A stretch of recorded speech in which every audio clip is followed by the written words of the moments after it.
Done.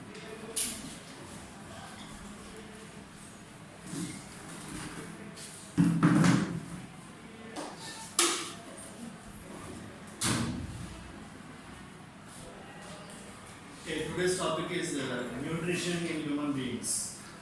In previous class, we learned about heterotrophic nutrition. In that, we have discussed about saprophytic nutrition and parasitic nutrition. Now, third one is halozoic nutrition. That means digestion of food inside the body. That one we can discuss with the example of human beings. So human beings' body is very complex. Various organ systems are involved to carry out the functions. For example, digestion is one light process. For that there is a separate system, that is a digestive system. So this system includes various organs. These organs perform various functions. So when you observe this picture, this is a long tube-like structure, also called as alimentary canal.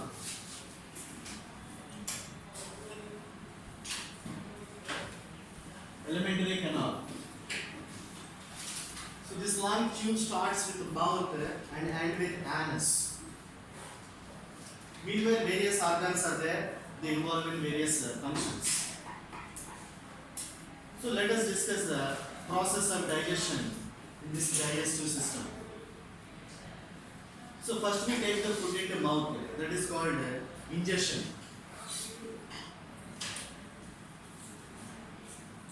After ingestion, the food is digested, called as digestion. After digestion, the digested food enter into the body, that means blood. The process is absorption. Absorption. Undigested food expelled from the body, that is called defecation.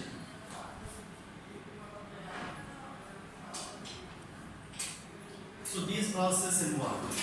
First of all, what is digestion? The food that we take have the complex molecules.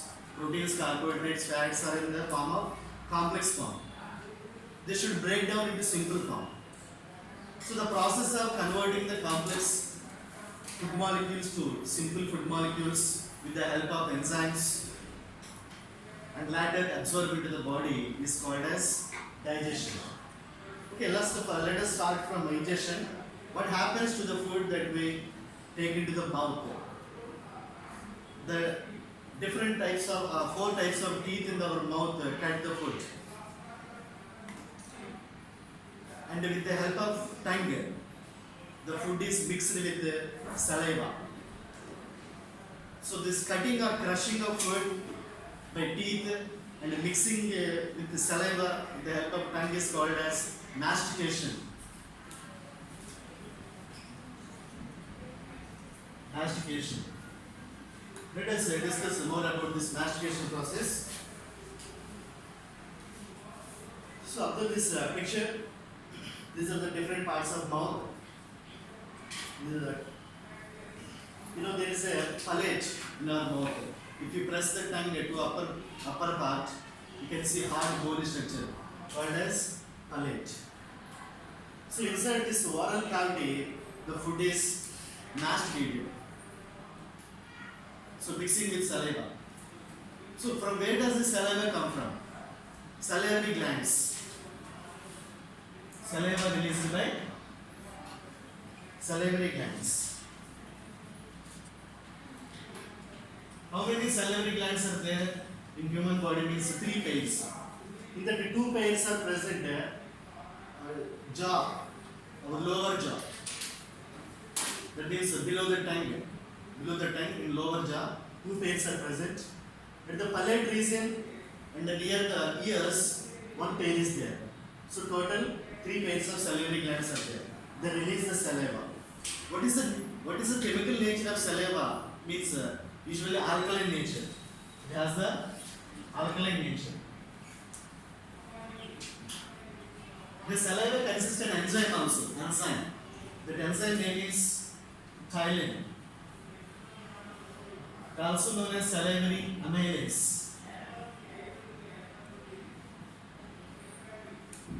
You should remember the word enzyme because in our digestion these enzymes plays very important role. Understand? So the enzyme present in saliva is a ptyalin or salivary amylase. It digests the carbohydrates partially. Carbohydrates which present in our food digested only partially by the ptyalin. It digests the carbohydrates. So due to the mastication and the partial digestion of carbohydrates, the food in the mouth becomes slimy and slippery. The slimy and slippery food in the mouth is called bolus. Bolus. So now, after the mastication, the food enters to the next part. The next part is the pharynx. Here also you can see. The food next will move to the pharynx. Through the pharynx we swallow the food. In the swallowing, the tongue helps and the lower jaw also helps. So from the pharynx, it enters into a tube-like structure.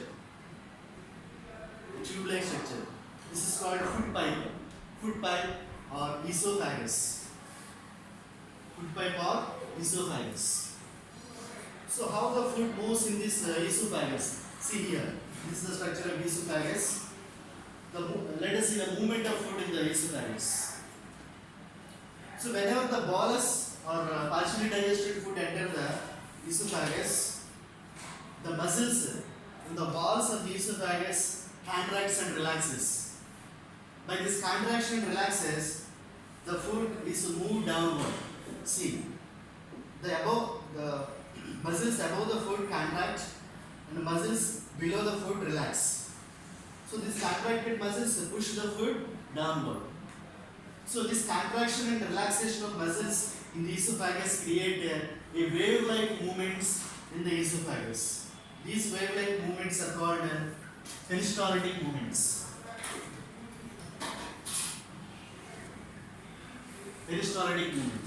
So the food in the esophagus move downwards through the peristaltic movements by the muscles. Afterwards, food now enter into the next part of the digestive system, that is the stomach. In the stomach are two parts we can observe, two regions we can observe. Let us see that.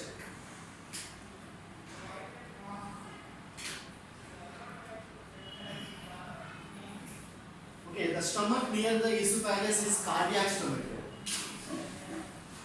This is cardiac stomach.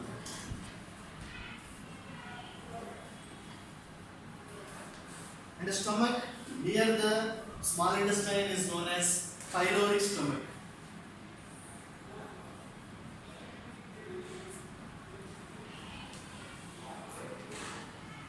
Pyloric stomach. At the cardiac stomach and pyloric stomach, sphincters are there. Sphincter muscles.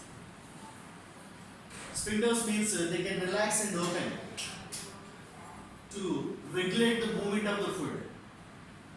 That means the food do not allow the stomach at a time completely. Only small amount of food is allowed into the stomach. How means the sphincters here relaxes and allow the small quantity of food. So what happens to the food when it enters into the stomach? Churning takes place. That means mixing of the food that takes place. stomach walls release some enzymes and acids. So not enzymes, juices. That is gastric juice. Stomach walls release gastric juice. In gastric juice, several types of enzymes are there. In the important one is pepsin. Pepsin enzyme. Apart from gastric juice, the stomach walls release an acid, that is hydrochloric acid. HCl. So when the food is present in the mouth, it has alkaline nature. Understand? Alkaline medium is required for digestion of carbohydrates. But when food enter into the stomach, the alkaline nature of food render into acidic nature. Why? Because hydrochloric acid. That's why in the stomach carbohydrates are not digested. Because there is no alkaline medium. The acidic medium required for the activation of pepsin enzyme. Now the pepsin break down the protein molecules in the food partially. Only partial digestion takes place, not completely. So pepsin break down the proteins into small molecules called as peptones. Here fats are not digested. In the stomach, fats and carbohydrates are not digested. So with the help of gastric juice and acids, the food is churned and mixed in the stomach. Now the food becomes slimy. This partially digested slimy food in the stomach is known as chyme. Chyme. Now the chyme enters into the next part of the digestive system, that is small intestine. But all the digested chyme do not enter into the next part. Why? Because here there is a pyloric sphincter. You see this pyloric sphincter. It relaxes and opens. So it relaxes and closes. By relaxing and closing, it allows only small amount of food material into next part of the digestive system, that is duodenum.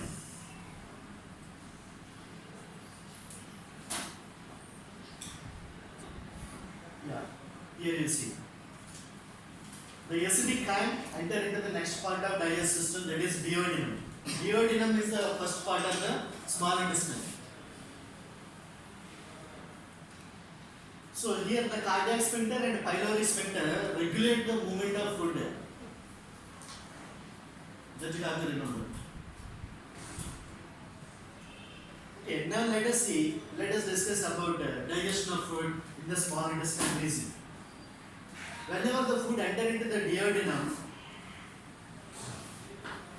duodenum receives different types of juices from two parts. One is the liver, which is the largest gland in our body, and the second one is pancreas.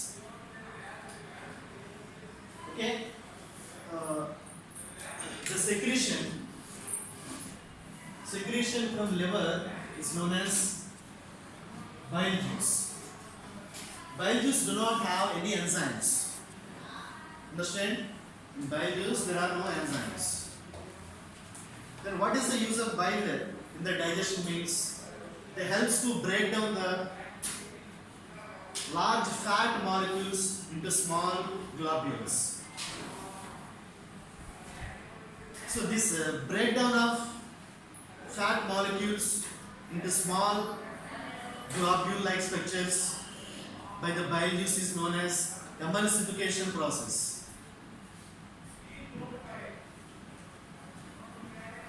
Emulsification process. Understand? Breakdown of large fat molecules into small globules known as emulsification by the bile juice. And the duodenum receives pancreatic juice also from pancreas. Pancreas release the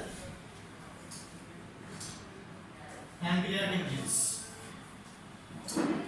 consists various types of enzymes. There is a trypsin,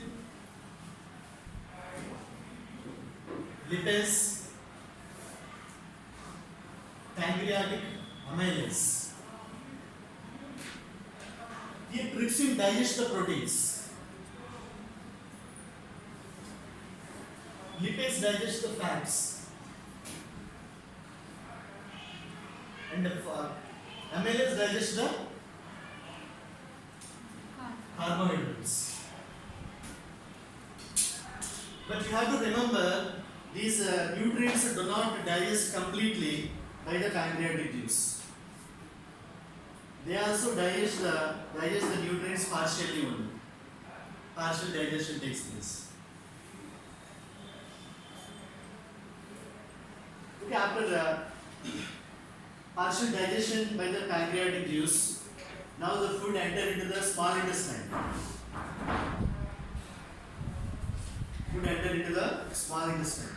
Small intestine is the longest pipe in the entire alimentary canal. Longest pipe.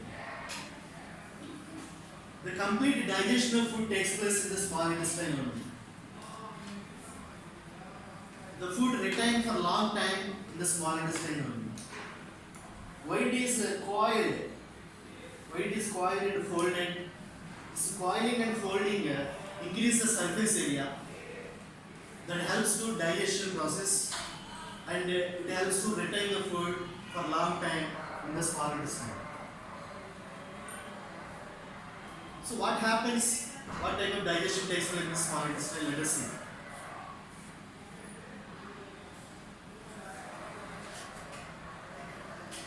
So small intestine walls releases intestinal juice. Intestinal juice. The intestinal juice from small intestine is known as succus entericus. The enzymes in the succus entericus digest the food completely. Let me tell you different types of enzymes in the succus entericus.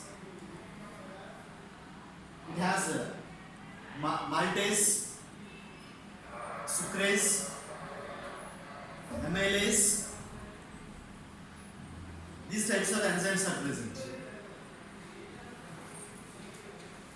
They completely digest the food. Understand? After complete digestion of food,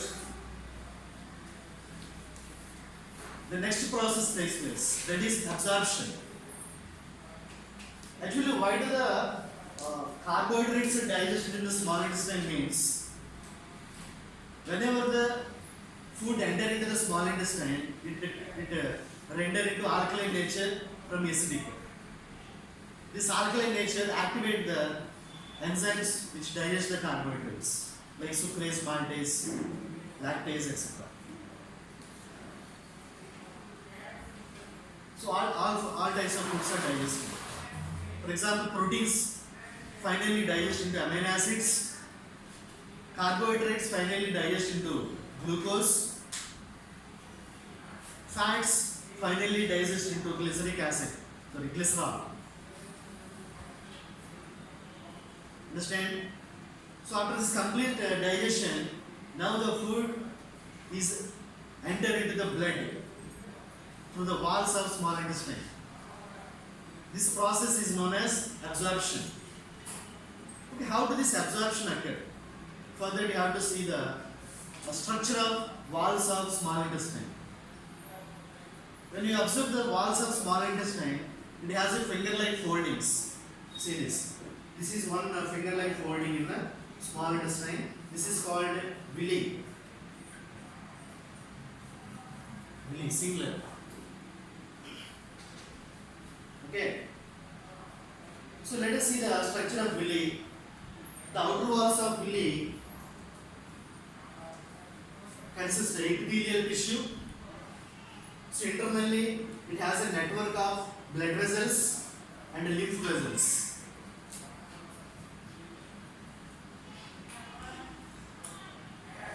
Blood vessel and lymph vessel. Blood and lymph vessels are parts of transportation system in the body. Both carry the material throughout the body. Understand? So the absorbed food enter into the blood vessels and lymph vessels through the veins.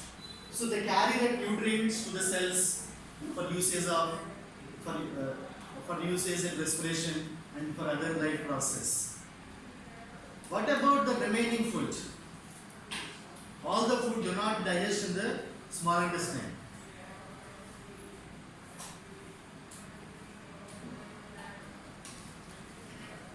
There is a significant amount of food is remains undigested. That undigested food now enter to the next part of digestive system, that is large intestine. Large intestine. Its length is less than the small intestine. So the undigested food entered the large intestine still consists a lot of water and useful nutrients also. Most of the water is absorbed by the walls of small intestine in the blood. Due to removal of water from the undigested food, it becomes semi-solid. We call it as a stools or feces. So it moves from one part of large intestine to the next part by peristaltic movements. What peristaltic movements you observed in the esophagus, we can see in the large intestine also. So by contraction and relaxation of muscles, the stools are pushed in forward direction. So before expelling out from the body, the stools are partially stored in the rectum region. Rectum.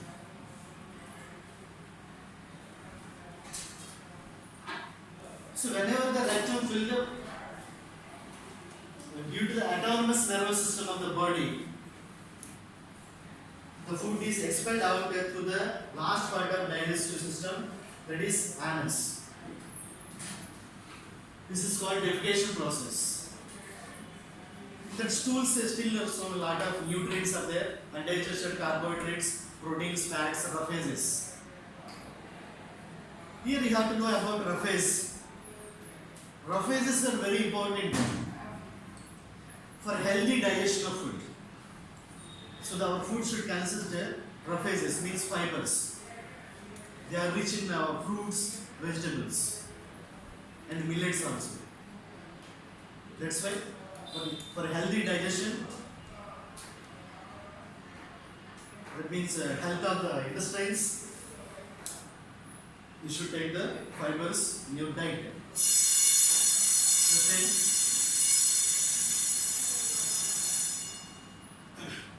Okay, now let us discuss what are the different types of enzymes involved and how do they, what is their functions. See, in the salivary glands in the mouth release the ptyalin or salivary amylase. It acts on the starch or carbohydrate and convert it to maltose. Next in stomach, gastric glands are there. They release the gastric juice. That consists pepsin enzyme. The pepsin convert the proteins into peptones. There is a renin also, but it is in infants only. Infant babies. That means below 1 year babies. It do the curdling of milk. Milk ni curdling malasana. Okay, the pancreas releases pancreatic juice. It consists of various enzymes, pancreatic amylase, which act on the carbohydrates, trypsin act on proteins, convert into peptides. And chymotrypsin also act on the proteins. Pancreatic lipase, it also do the emulsification of fats, convert into fatty acids or glycerol. Last one, intestine. As we said, these are carbohydrate digesting enzymes, maltase, lactase, sucrase. Sucrase is sugar. In sugar, sucrose is there. In milk, lactose is there. In glucose, maltose is there. So these are all digested by these enzymes. Lipase digest the fats into glycerol. These are final products. Understand? What is the end product of fats? End products of fats is fatty acids and glycerol. What is the end products of carbohydrates? Glucose. What is the end products of proteins? Proteins. Amino acids. Amino acids. Okay? This is about the digestion. Once again, let us see the pathway of digestion. See this is the flow chart. So this flow chart you can understand how the food moves. So the first food type first taken into the mouth called ingestion. Mastication occurs in the buccal cavity. Later on, it enters into the esophagus through pharynx. From esophagus first it enters into cardiac stomach. In the stomach it is digested partially and converted into chyme. And next to the pylori stomach it enters into the duodenum. Duodenum receives the juices from bile and pancreas. And later digestion takes place in small intestine. And the absorption takes place. Remaining undigested food enters the large intestine. And from large intestine the stools enter out through the defecation process from anus. This is what happens. Understand? We draw the digestive system diagram. We read the table of the enzymes. That is the homework. Right?